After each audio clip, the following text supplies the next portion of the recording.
My coworker, Eva, has been under the care of a doctor for the past year.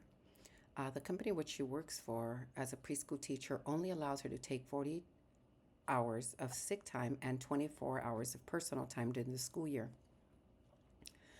During this year, she has had many doctor's appointments and has taken a lot of time off. She has already exhausted her sick time and her personal time due to her illnesses. She was called into the Human Resources Office where she was given a write up because she no longer has time on the books where she can take time off. And in doing so, she can actually get fired. She is applying for FMLA for all her illnesses and is in the process of also getting another FMLA for a surgery she has scheduled for May 22nd. Eva is supposed to call on Tuesday, May 21st after 6 o'clock to get a specific time that she has to be at the surgery center for her surgery. She was waiting to call on that Tuesday when she receives a call at 5 o'clock where the nurse tells her that her surgery was being canceled because the doctor had an emergency. Now, mind you, the doctor does travel 2.5 hours to come and perform surgeries here in town. The nurse did give her another option.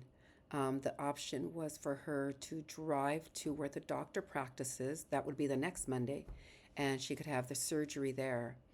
Mind you, this would be a financial burden for her because Eva would have to pay for a hotel. She'd have to pay for the gas, and she would also have to pay for any meals that they have before her surgery or even after her surgery as they wait for her.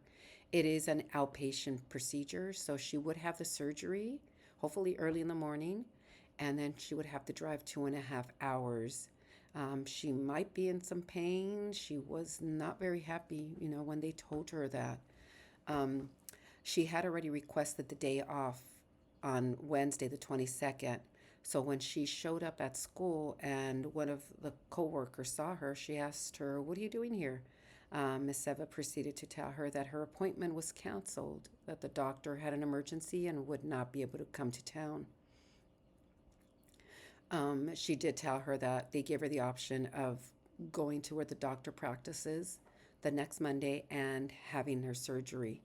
Miss Eva was not very happy because of all the costs that it would incur, but the coworker insisted that she just go and have it done and get it over with, and therefore she wouldn't have to worry about waiting.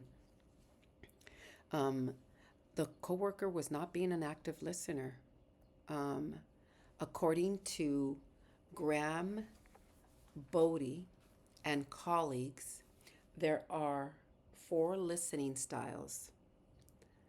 It's task oriented listeners, rational listeners, critical listeners, and analytical listeners. This is being taken from McCornack and Morrison 2022. There are certain things that we look for listeners. You as a task oriented listener, you listen to what she's telling you at the task at hand. A critical listener listens for anything that she might catch that might be construed wrong, that might be an error. um, Analytical listeners are listeners that wait and listen to the whole conversation before they can actually form an opinion. Um, Being an active listener, according to the article in LeMay, Lee, and Clark, 2023, you need to be mindful and show empathy. Take her feelings into account, how she's feeling emotionally. Financially, she said she's not prepared for that. She will be in pain when she comes probably back home if that anesthesia is wearing off. So it is important for us to show, you know, concern for her, and consider her feelings, consider her emotions. Um, in conclusion, I believe that being an active listener, you have to listen to the entire conversation. You have to pay attention to her body language, the nonverbal cues that she gives you, and, you know, be considerate to what she is going through. Be mindful and show that empathy that she needs, because it is a big concern. You know, surgery is a big deal already, and then having to cancel the appointment, and now they want you to go to another town and have it there. It is a big deal. And she was worried, and she showed some resistance where she really was not interested in that, but that coworker insisted that she have it done. So, like I said, in conclusion, being a good active listener, following the four learning styles, and be there for them and just listen.